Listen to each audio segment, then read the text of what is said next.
Oke guys, kembali lagi di channel YouTube Persiapan Fisika bersama saya Karista. Dan hari ini sedikit spesial karena kita akan membahas mengenai ohmmeter. Ohmmeter adalah suatu alat untuk mengukur hambatan listrik. Nah, terus kenapa hambatan listrik mesti diukur? Nah, supaya arusnya tidak berlebihan, baterainya tidak cepat habis lah. Bisa dilihat di sini, saya punya sebuah kabel, dikasih tegangan beberapa volt saja, dia bisa putus, dia meleleh karena saking panasnya. Nah, itu kalau nggak dikasih hambatan listrik. Ya, semua peralatan listrik seperti itu ya, bakal panas kalau dia digunakan. Nah, oleh karena itu kita mesti punya suatu hambatan listrik yang ukurannya benar-benar pas, supaya arusnya bisa pas, tidak berlebihan. Oke, ini masih nyambung dengan kemarin ya, soal si Penmaru tahun 88. Di situ ada sebuah desain ohmmeter yang ternyata masih kurang sempurna, sehingga perhitungannya masih harus kita sesuaikan. Nah, kemudian bisa juga kita sempurnakan desainnya dengan cara menggeser posisi ampere meternya, atau bisa juga dengan menambah hambatan daripada voltmeternya. Oke, kalau mesti lihat soal itu terlebih dahulu ya. Pada video kali ini kita akan bahas cara kerja daripada ohmmeter ini, cara menggunakannya, kemudian masuk ke analisis perhitungan, di mana nanti kita akan menyadari ada kelemahan mendasar daripada ohmmeter ini. Oke, mari kita mulai. Bismillah. Baik, pertama-tama adalah cara kerja daripada ohmmeter. Jadi di sini saya punya sebuah hambatan R yang akan kita ukur nilainya. Kemudian kita terapkan tegangan di antara kedua titik itu, dan nilai tegangannya mesti diketahui ya. Ini adalah tegangan referensi. Kemudian kan akan muncul arus. Nah, nilai arusnya terbaca daripada ampere meter yang sebelah sini. Kemudian kita akan masukkan ke persamaan hukum ohm ini. Oke. Mohon maaf, penjelasan sini agak sedikit berbeda dengan apa yang tertulis di Wikipedia. Kalau di sana dia bilang bahwa kita terapkan arus pada hambatannya, kemudian diukur tegangannya. Ini saya agak bingung ya. Ohmmeternya yang dia model apa gitu. Kalau yang punya saya ini adalah ohmmeter tipe seri. Ini yang paling basic, yang paling sederhana, yang bisa kita ambil pelajaran. Jadi ya berbeda ya kali ya. Kita lanjut aja. Nah, kemudian perlu saya tekankan sekali lagi bahwa arus listrik adalah parameter utama di sini. Semakin kecil arus listrik yang kita dapatkan, berarti hambatannya besar. Kalau arus listriknya besar, berarti hambatannya adalah kecil. Nah, dia berbanding terbalik ya, dengan asumsi bahwa tegangannya mesti konstan. Nah, ini kayaknya sih gampang-gampang aja, tapi pas praktek ternyata tidak semudah itu. Baik, sebelum masuk ke analisis perhitungannya cukup rumit, ada baiknya mending kita langsung coba aja deh. Ini Karissa punya multimeter digital, kemudian ada beberapa resistor, serta secari kertas yang ada goresan pensilnya. Nah, ini nanti akan kita coba. Oke, pertama-tama adalah kita nyalakan multimeternya dulu ke skala yang paling besar, dan kemudian kita perlu untuk men-shortkan ini terlebih dahulu, supaya dia menuju ke angka 0. Kenapa mesti demikian? Karena supaya kita tahu bahwa jarum ini berfungsi dengan baik. Itu yang pertama. Kalau dia tidak di angka 0, berarti ada problemnya, ada kayak kotorannya gitu deh. Jadi misalnya kalau saya letakkan di skala paling kecil, ini ternyata ada nilainya ya, nggak nyampe 1 ohm sih ya. Tapi ya tetap ada nilai hambatannya. Jadi jarum ini ternyata tidak bebas hambatan. Andai kata jarumnya kotor ya, seperti ini, maka ternyata ada nilai hambatannya yang ternyata cukup besar, sehingga pasti akan mengganggu perhitungan kita, terutama untuk hambatan-hambatan yang nilainya kecil. Oke, jadi harus kita perhatikan bahwa ini jarumnya masih berfungsi dengan baik. Kemudian satu lagi, sekalipun kita short seperti ini ya, nilai arusnya sebenarnya masih tetap sangat kecil, karena di dalam multimeter ini sudah ada hambatannya. Kemudian ada satu lagi sebenarnya ya, yang nanti akan kita bahas di pembahasan yang selanjutnya itu. Oke, maka langsung kita ukur saja hambatan-hambatan ini. Di sini Karissa punya hambatan 10.000 ohm, 1.000 ohm, serta 56 ohm. Oke, langsung kita coba aja. Oke, sebaiknya ya Karissa sarankan mengukurnya seperti ini. Jadi aduh, cuma agak susah. Sebenarnya sih nggak boleh pakai tangan ini ya, karena tangan kita sebenarnya juga memiliki hambatan di sini. Jadi kalau hambatannya seperti ini nggak kerasa dia ya. Hambatan kulit manusia adalah 100.000 ohm. Jadi bisa jadi akan mempengaruhi hasil perhitungan kita. Cuma dalam kasus ini kalau hambatannya cukup kecil, saya kira tidak akan berpengaruh. Oke, maka ini adalah hambatan 10.000 ohm dengan kode warna coklat, hitam, serta orange, 1 kali 1, 0, 10 pangkat 3, itu adalah 10.000 dengan batas toleransi 5%. Langsung kita coba aja. Maka nilainya adalah 9,700 ohm ya. Dengan batas toleransi 5%, artinya dia kayak nilainya 100, kemudian batas atas batas bawahnya adalah 105 dan 95. Jadi dia masih masuk dalam batas toleransi, jadi masih bagus ini ya resistornya. Mari kita lanjut ke hambatan 1000 ohm. Maka ini coklat, hitam sama merah, batas toleransi 5%, maka nilainya adalah 98 ya, 980 itu ya. Oke, jadi dia masih bagus. Kemudian sebelah sini adalah 56 ohm. Kalau langsung kita coba maka dia terlalu kecil ya. Maka harus kita turunkan dia ke skala yang paling kecil 200 ohm. Maka kita coba, ini adalah nilainya 54 ya, 54, aslinya 56 sih ya. Jadi ya nggak apa-apa, ini saya kira masih dalam batas toleransinya. Oke, maka selanjutnya adalah yang sebelah sini. Dari kertas ini adalah goresan pensil, di mana dia juga memiliki nilai hambatan. Cuma hambatannya cukup besar. Kalau misalnya kita coba langsung kertas sama kertas ini, nggak kelihatan apa-apa. Maka kalau kita letakkan di sini sama sini, oke, masih belum kelihatan itu. Kita coba geser sebelah sini. Itu mulai kelihatannya 1 mega ohm ya. Kalau kita dekatkan lagi, ternyata dia akan semakin kecil.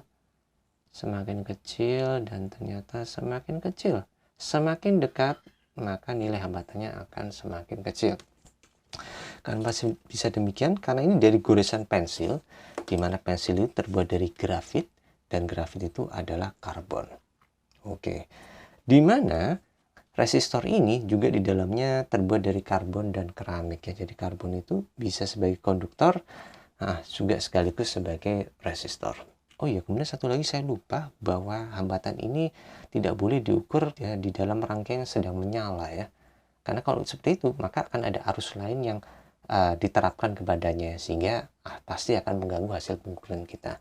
Maka ya dia harus dimatikan terlebih dahulu baru bisa diukur secara langsung. Oke, menggunakan multimeter digital sangat-sangat mudah ya. Tapi sayang kita nggak bisa belajar banyak dari situ. Kita mesti masuk ke multimeter analog. Nah, ini yang baru seru nih. Langsung kita coba aja, saya setting di skala 1000. Langsung kita coba di hambatan 10.000 ohm. Maka ini saya dapatkan angka, oke, itu adalah berapa itu ya? Sekitar ya 8.000 ohm itu ya. Oke, kita 8.000 ohm. Ini sudah saya setting ke 0 belum ya? Oke, 0 bisa ya. Oke, lanjut ke 1000 ohm. Maka dia nggak keukur ini ya. Ini terlalu kita rendahkan ke 10, maka saya dapatkan sekitar 8 ya. 800 ohm ya. Ini mohon maaf, ini multimeter Karisa udah nggak akurat lagi ya, tapi ya sementara kita lanjutkan dulu aja 800 ohm. Tunggu sebentar, kita posisi nak. Jadi kalau saya perhatikan ada sesuatu yang ganjil di sini. Jadi pada faktor pengali ini dari 10.000 menuju 1000, kemudian 10 dan 1, ini mestinya dibagi dengan 10 semuanya ya. Ini ke sini 10, ini ke sini juga 10. Tapi perhatikan sini ke sini, ini dibagi dengan 100. Nah, kalau saya perhatikan multimeter Sanwa, ini multimeter yang mahal, ini semua dibagi dengan 10 ya. Dan arusnya ini juga faktor pengalinya juga adalah 10, jadi rata enak. Maka pada faktor pengali 10 ini saya curiga nih. Saya coba ukur arusnya dengan multimeter digital. Maka saya dapati arusnya adalah 1,5 miliampere. Nah, artinya kalau mengacu pada multimeter Sanwa ini, faktor pengalinya adalah 100 dan bukan 10. Artinya adalah hambatan yang terukur barusan tadi bukanlah 80 ohm, melainkan 800 ohm. Oke, lebih jauh lagi multimeter Hales ini saya coba bongkar dan saya dapati di dalamnya ada hambatan 2000 ohm pada faktor pengali yang 10 ini. Nah, kalau saya coba hitung, maka I sama dengan V per R, V-nya adalah 3 volt, itu adalah 2 biji baterai itu. Kemudian dibagi dengan 2000 ohm, maka arus maksimalnya adalah 1,5 miliampere. Dan hambatan 2000 ohmnya itu ya, kalau dibagi dengan 20, itu artinya faktor pengalian sebenarnya adalah 100 kali lipat. Ya, maka ya seperti ya sudah benar ya. Berarti keterangan di sini itu sebenarnya adalah salah, dia mestinya adalah 100 kali lipat dengan arus sama dengan 1,5 mili ampere. Oke, lanjut. Sebelah sini 56 ohm, ini nggak bakal kelihatan nih, harus kita rendahkan sampai 1. Ya 100 ohm ya. Ya udah lumayan lah. Oke. Saya coba 10 dulu aja ya. Saya coba kasih lihat lagi. Maksud saya adalah kalau ini adalah ini berapa ini ya? Ini hambatan yang besar ya. Hambatan besar. Kemudian hambatan yang sedang, dia semakin ke kanan.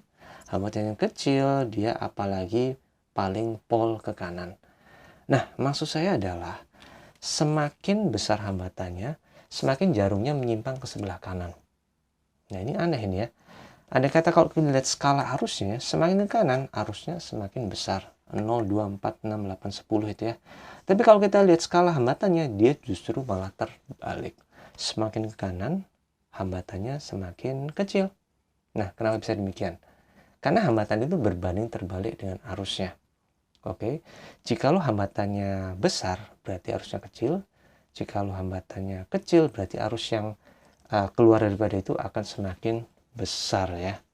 Oke, dia berbanding terbalik seperti ini. Sehingga skalanya juga berbanding terbalik. Mudah-mudahan bisa diikutin ya. Kenapa? Karena awal mula fenomena elektromagnetik dari sini ya, dari penyimpangan jarum kompas itu. Nah, kenapa kita harus menggunakan multimeter analog? Karena itu, karena ya, jadi terasa lebih hidup ya, kita bisa merasakan arusnya secara langsung. Nah ini hambatan kulit manusia kan ada nilainya ya, jadi seakan-akan kita bisa merasakan ada arus di sini, bisa melihat arusnya secara langsung. Itu ya terasa jauh lebih ada nyata ya kalau dibandingkan angka digital kayak cuma pakai kalkulator kan kayak instan banget. Kalau menggunakan multimeter analog kayak terasa benar-benar hidup ya. Bisa kita gunakan di sebelah sini juga bisa, ini juga ada angkanya lah, sesuatu menyimpang kita dekatkan semakin dekat, hambatannya semakin kecil ya, semakin dekat semakin kecil. Itu sebenarnya arusnya semakin besar juga yang bisa melewati itu ya. Oke, mudah-mudahan ini bisa dipahami ya. Oke, mari kita masuk ke analisis perhitungan. Jadi pertama-tama pada desain ohmmeter ini ada suatu kelemahan ini. Kalau misalnya nih, hambatan sebelah sini adalah nilainya 0. Jadi pas pertama-tama kan kita selalu menyentuhkan kedua jarumnya seperti ini adalah short ya. Tapi ya, kalau demikian arusnya bisa jadi besar sekali. Sehingga ya boros banget ya. Jadi maksud saya adalah andai kata ya langsung kita masukkan misalnya tegangannya adalah 3 volt, baterainya itu, kemudian hambatan dalamnya adalah 1 ohm, maka kita akan dapatkan arus di mana hambatan sebelah sini adalah 0 ya. Dia langsung di shortkan seperti ini, maka I sama V per R kita 3/1 adalah 3 ampere. Ini arus yang besar banget. Maka untuk mencegah hal tersebut terjadi, kita harus menambahkan suatu hambatan di depan sebelah sini.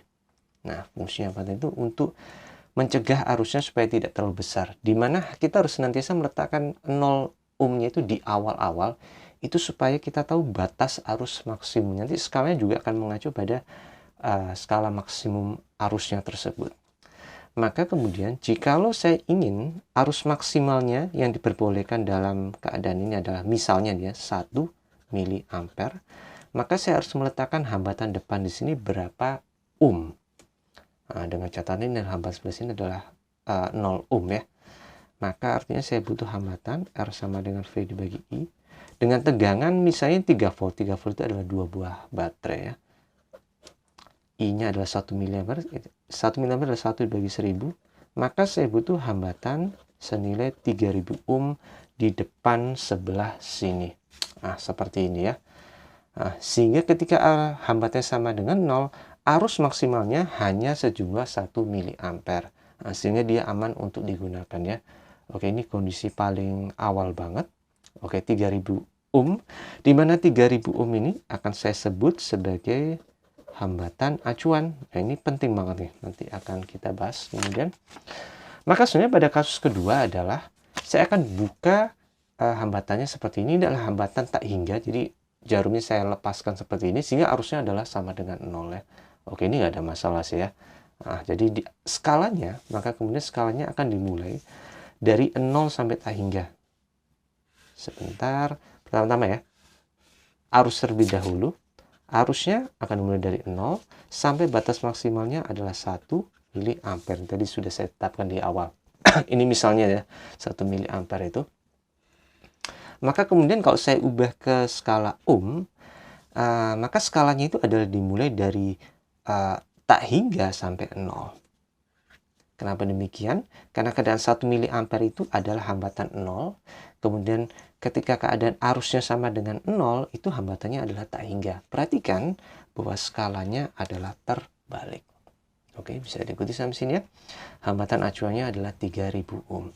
Maka kemudian problemnya adalah, saya ingin tahu nih, hambatannya sebelah sini, skala hambatannya, ini tengah-tengah sini berapa? Nah, ini nggak bisa segampang itu kita cari ya, karena antara 0 dan tak hingga kan nggak jelas nilai berapa. Maka kita kembalikan lagi ke sebelah sini, antara 0 dan 1 arusnya adalah 0,5 miliampere. Oke, maka dengan arus I sama dengan 0,5 miliampere itu, saya butuh hambatan berapa di sebelah sini, menyatakan nilai hambatannya berapa. Makanya bisa kita ukur dengan R sama dengan V dibagi I, V-nya adalah 3 volt itu, arusnya adalah 0,5 miliampere. 0,5 itu adalah setengah ya, dibagi dengan 1000, maka 3 dibagi setengah adalah 6, dikalikan dengan 1000, maka saya butuh hambatan 6000 ohm. Tapi awas, 6000 tidak boleh salah letak langsung sini, karena hambatan di awalnya sudah ada 3000 ohm. Berarti kalau dengan hambatan ini dipasang hambatan lain, maka dia adalah ya 3000 ohm itu ya. Sehingga rangkaiannya adalah seperti ini. Oke, dengan arus adalah setengah miliampere. Skala yang tengah adalah 3000 ohm. Maka saya ingin tahu lebih jauh lagi, skala sebelah sini berapa, sebelah sini berapa. Dimana kalau kita terjemahkan sebelah sini, ini adalah 0,25 seperempat miliampere. Yang sebelah sana adalah 0,75 3/4 miliampere. Maka saya tinggal cari cara manual aja, 1/4 miliampere. Maka dengan hambatan yang tadi itu 3 dibagi 1/4 dibagi dengan 1000. Maka 3000 kalikan 4 itu ya adalah 12.000 ohm. Tapi awas, bukan 12.000, harus kita kurangi dengan 3000 lagi ya. Maka sebelah sini skalanya adalah 9000 ohm. Oke, mudah bisa diikuti. Maka yang sebelah sini yang 3/4 ini, 3/4 ini saya butuh hambatan berapa? R sama 3 dibagi 3/4 yang dibagi lagi dengan 1000. Maka saya akan dapatkan 4000 ohm, yang kemudian dia harus dikurangi dengan 3000, maka dia sebelah sini adalah 1000 ohm. Oke, sampai sini benar-benar bisa diikuti ya. Oke, maka semakin ke kanan hambatannya semakin kecil, arusnya juga semakin besar. Oke, maka kelemahan mendasar di sini adalah, perhatikan bahwa skala yang hambatan ini tidak linear. Nah, dia akan gimana ini ya? 1000 ke 3000 kalikan 3, 3000 ke 9000 adalah juga dikalikan 3. Ini skala apa ya? Eksponensial atau logaritmik ini. Nah, jadi sekalipun arusnya skalanya linear, ternyata skala hambatan tidak bisa linear. Dia akan tergantung pada hambatan yang 3000 ohm tersebut. Bahkan sekalipun skalanya saya pertegas lagi, saya pertajam lagi menjadi 10 skala yang sebelah sini, skalanya juga tidak mudah untuk tidak akurat ya. Problem utama daripada ohmmeter tidak akurat. Saya kasih ke skala yang 1/8 pun, yang bagian biru sebelah sini juga dia terbatas pada hambatan 3000. Skala sebelah sini adalah 1/6, 6 skala, maka ya seperti itu ya. Maka apapun yang saya lakukan, dia akan terbatas pada skala yang 3000 ohm tersebut. Nah, dia tidak bisa benar-benar akurat. Oke, apakah saya bisa menggunakan skala yang kecil ya untuk mengukur hambatan yang lebih kecil? Sebenarnya bisa aja sih sebenarnya. Kalau di sini kita kembali ke multimeter sebelah sini, untuk mengukur hambatan yang lebih kecil kita bisa menggunakan hambatan faktor pengalih yang satu ini. Dimana perhatikan, dia ada arusnya di sebelah sini, ini adalah 150 miliampere ini. Untuk mengukur hambatan yang kecil, kita butuh arus yang cukup besar ya, 150 miliampere. Dimana itu kalau kita menggunakan hambatan tegangan 3 volt ya. Ini kan baterainya ada 2 biji, dia menggunakan baterai 3 volt. Maka kalau arusnya adalah 150 miliampere, dia sebenarnya menggunakan 3 dibagi 150 mA bagi dengan 1000, itu adalah dia menggunakan sebenarnya hambatan 20 ohm ya. Perhatikan pada skala ini dia juga menggunakan hambatan 20 ohm. Dengan rangkaian kira-kira seperti ini. Oke, maka selanjutnya jika kita masukkan perhitungannya seperti yang tadi, maka bisa kita dapatkan skala ampere dan ohm yang seperti ini. Tengah-tengahnya adalah 20 ohm, itu sebenarnya adalah 75 mA. Kemudian kalau saya bagi jadi 3, 25 dan 50, saya dapatkan 100 dan 40. Kemudian sepertiga lagi 100 dan 105, 10 dan 4 ohm. Kemudian ini 120 mA adalah 5. Dan perhatikan dia mirip sekali dengan skala yang sebelah sini ya. Nah, menurut kalian apakah ini sudah cukup akurat? Saya kira tidak ya. Selama skalanya tidak linear seperti ini, susah ya untuk baca, harus banyak dikira-kiranya. Oke, dan kelemahan satu lagi juga adalah karena dia untuk mencari hambatan yang nilainya kecil, harusnya kita butuh besar, 150 mA. Kemudian satu lagi juga, masih ada lagi kelemahannya ya. Kita sangat tergantung terhadap tegangan yang 3 volt sebelah sini ya. Nah ini, kalau tegangan baterai itu kan semakin lama dipakai ya, dia semakin kecil ya, semakin lemah 2,9, 2,8. Maka akibatnya arusnya yang tadi itu, yang short tadi 1 mA, dia bisa mencapai 1 mA. Katakanlah cuma sampai 3/4. Maka ibaratnya pembacaan hambatannya juga pasti tidak akan akurat ya. Oke ya. Jadi kira-kira seperti itu ya. Dimana kita masih tergantung pada pembacaan arus di sini, sehingga hambatannya juga akan seperti demikian itu. Oke. Ohmmeter itu boleh jadi tidak pernah ada setidaknya di masa lalu. Karena saya coba cari siapa penemunya ataupun gambarnya, desain yang tipe lawas, tapi nggak ketemu ya. Karena kalau dipikir, yang kita butuhkan bukanlah ohmmeter, melainkan ampermeter yang akurat. Jadi yang kita butuhkan adalah tegangan yang stabil dan konstan. Kemudian kita lihat pembacaan arusnya pada ampermeter, terus kita masukkan ke rumus hukum ohm ini. Nah, makanya maksud saya adalah kita nggak butuh alat ukur ohmmeter secara terpisah. Cukup ampermeter saja. Dan lagi pula yang kita ukur sebenarnya apa? Hambatan listrik. Pada zaman dulu ini masih belum ada. Nah, itu baru ada sekitar tahun 1900-an ketika zamannya radio, televisi, telepon muncul. Nah, sebelum itu ya belum ada ya.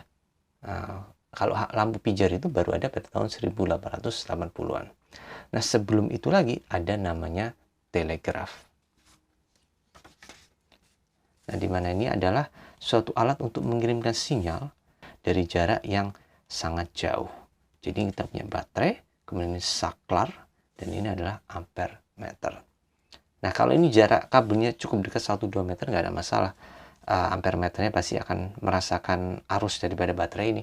Nah, tapi kalau jaraknya berapa kilometer, beberapa puluh kilometer, nah, maka ini baru masalah. Maka hambatan listriknya ya adalah kabel itu sendiri. Oke, jadi kita nggak butuh hambatan listrik yang secara spesifik ya. Jadi kabel itu pun sendiri juga adalah merupakan suatu hambatan listrik. Nah, tantangannya adalah kalau kabelnya sangat panjang, hambatan listriknya jadi sangat besar. Nah, sedangkan di masa lalu itu pada tahun 1833 itu sebenarnya sudah ada namanya jembatan Wheatstone. Itu adalah alat untuk mengukur hambatan listrik secara akurat, jauh lebih akurat daripada ohmmeter. Nah, terus kenapa kita nggak menggunakan itu saja di zaman sekarang ini? Jawabannya mungkin karena mahal ya, dan agak sedikit lebih susah untuk digunakan. Nah, kalau ohmmeter itu tentu saja dia murah dan sangat mudah untuk digunakan. Dan sebenarnya ohmmeter yang digital pun itu sudah cukup akurat. Karena sebenarnya di dalamnya itu dia menggunakan ADC, di mana itu adalah analog digital converter. Jadi sinyal analognya itu diubah ke sinyal digital. Sehingga kita nggak perlu lagi melihat jarum analognya itu ya, jadi lebih akurat. Kemudian tinggal dibagi aja tegangan yang terukur dan arus yang terukur. Maka dengan microchip itu kayak kalkulator kita dapatkan hasil pembacaan yang cukup akurat ya. Oke guys, itu aja dulu dari saya hari ini. Mudah-mudahan bermanfaat. Mudah-mudahan Kak Rista bisa menginspirasi kalian untuk lebih baik lagi. Jadi sistem analog itu sudah mulai ditinggalkan ya. Kita sudah beralih ke sistem digital. Tapi sekalipun demikian, semuanya berawal dari sistem analog. Jadi mudah-mudahan kalian belajar sesuatu yang bermanfaat hari ini. Dan mudah-mudahan bisa mengaplikasikannya untuk Indonesia yang lebih baik lagi suatu saat. Kalau misalnya kalian masih tanya lagi mengenai hukum Kirchhoff, silahkan tanyakan ke bersahabatdanfisika@gmail.com. Dan jangan lupa share ya video ini jika dirasa bermanfaat, terutama ke teman-teman yang lain yang sekiranya menyukai video-video seperti ini ya, yang kiranya mempunyai aspirasi bakal menjadi ilmuwan fisika atau sarjana teknik dalam bidang fisika. Sekian dari saya, terima kasih, tetap semangat belajar fisika. Oke, alhamdulillah.